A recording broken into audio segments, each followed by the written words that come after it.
When I was going through affair recovery, one of the things I really wished I could have had at that time was some type of magic wand where I could stop time. I mean, just stop things long enough to be able to take care of myself.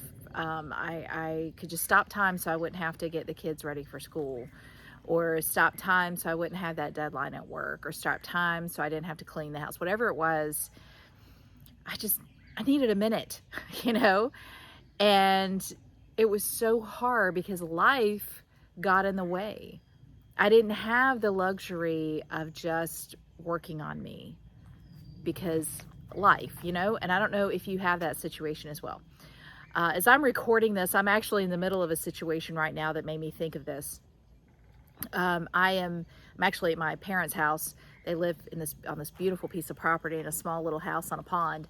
But my mother is suffering from Alzheimer's, and my father is her caregiver. And about a week ago, had his prostate removed, and he can't care for her while he is recovering.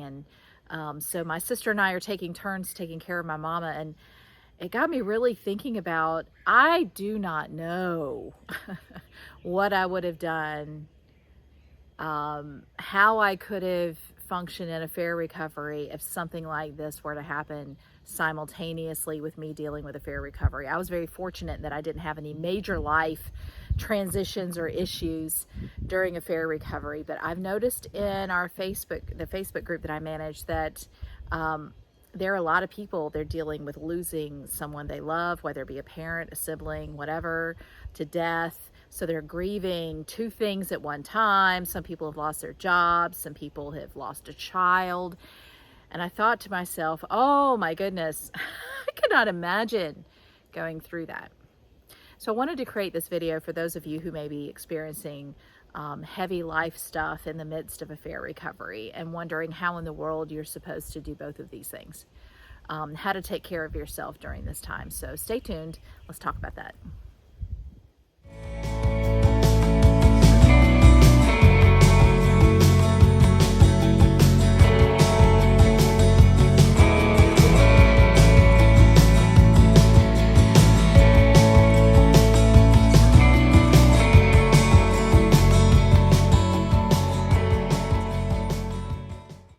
Okay, so as I mentioned, I really didn't have the big stuff like this, thankfully, when I was going through affair recovery. But I did have life.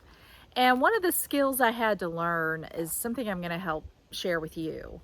It's something sometimes I do now when I find myself overwhelmed and there's a lot happening in my life and I can feel it being drained. And I've talked about this in a previous video about our energy levels, but I'll recap it real quick if you haven't seen that video. So we all in our lives, if you could just imagine all of us as being a cup. And in that cup, we are either functioning with we're full of liquid, or we're half, or we're practically drained, right? During affair recovery, just by the mere nature of affair recovery, if you will, some of that energy that belongs in that cup is automatically siphoned off just because we're just mentally and emotionally exhausted, right? We're grieving, we're traumatized, and we're still in the home living with and functioning in a relationship with the person who hurt us. So that puts a strain on how we function day to day. I dealt with a lot of codependency. I was anxious all the time. I wasn't eating, sleeping. So if you're experiencing a lot of that, you know what I'm talking about. You're not functioning with a full cup. Let's just be honest, you're not. So if that's happening behind the scenes, it's kind of like we have a small little hole in the bottom of our cup. Until we heal, that hole is going to stay there. So if that is the case, and that's how we're having to function right now in this stage and moment in our life, how do we manage it when something big comes along, when something happens and we're having to deal with another emotional or mental strain or physical strain on our lives? If that's you and you've got something going on in your world right now that's just compounding the grief you're experiencing, the stress you're experiencing, the anxiety, whatever it is just overwhelming you and you don't know how to do this, here's something that I still practice today, actually, when I feel overwhelmed. But it's a good skill to have when you're trying to manage what's in that cup, right? That's what we're trying to do here. And this is a good life skill in general. So here's what I would recommend, and this is what I do. This is my practice. When I feel like I'm hitting a wall, I don't know if you've hit that wall yet, but I've hit that wall before. I've got too much going on. I am not managing my time well. I don't know how I'm starting to feel hopeless. I'm starting to become emotionally, mentally drained, physically drained. I don't know what to do. So if you find yourself in that position, try this. When you get up in the morning, or even when you go to bed at night, we'll start with the morning. When you get up in the morning, list at least one place. All of us have these areas, okay? We think we don't, but we do. List at least one area in your life that day where you may be able to reclaim some energy to put back in that cup. For instance, for me right now, if I were to do that, having to, do my coaching business, as well as serve at the church, as well as take care of mama and daddy, one way in which I looked and said, how can I do that, is my adult daughter lives at my house. So I have asked her to take on some extra responsibilities so that when I get home, certain things that I normally would have done will be done for me. Okay, so I have done one thing that I would highly recommend you consider doing, and that's reaching out for help. Okay, so that automatically has given me back more energy, knowing that when I get home, I'm not going to have a laundry list of things to do because they will be done already by my daughter. Another thing that I chose to do a while back, because my time is very precious and very valuable, is that I made a conscious decision to start ordering groceries and having them delivered. So I pay a service to deliver my groceries. Now, I know that seems frivolous, but the time it takes me to get in my car, go to the grocery store, shop for the groceries, come home, put the groceries away, that's at least an hour and 15 minutes of my day once a week. So by ordering the groceries, because I kind of get the same stuff every week and I have a list saved at the grocery store online, it takes me maybe 10 minutes online to place that order. So I've saved myself about an hour of time being able to order these groceries online. Does that make sense? So what about you?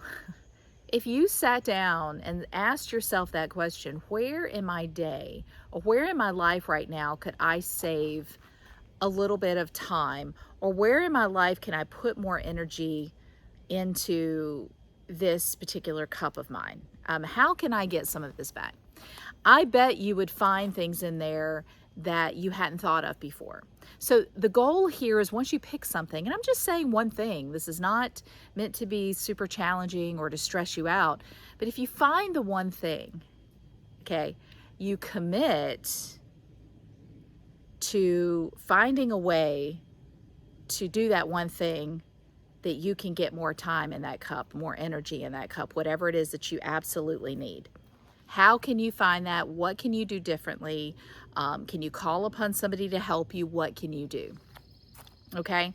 Some of the kinds of things I've talked with my clients about over the years has been, especially those who are stay-at-home moms, get like one of those folks a kid to come over and be like a mommy's helper, right? To come over and help with the kids for 2 hours a day.